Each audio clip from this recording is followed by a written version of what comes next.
Pasta বানানোর জন্য আমাদের প্রয়োজনীয় উপকরণ: পেঁয়াজ কুচি, রসুন কুচি, আদা কুচি, কাঁচা লঙ্কা কুচি, ক্যাপসিকাম কুচি এবং গাজর কুচি, এবং সাথে লাগবে ডিম।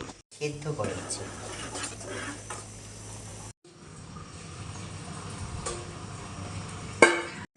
আদা কুচি, এবার দেবো পেঁয়াজ কুচি,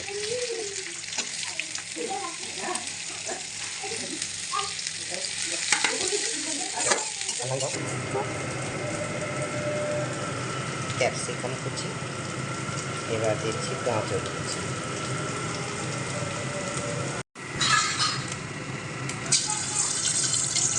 অন্য একটি পাত্রে ডিমটাকে সুন্দরভাবে গ্রিট করে ভেজে নিচ্ছি।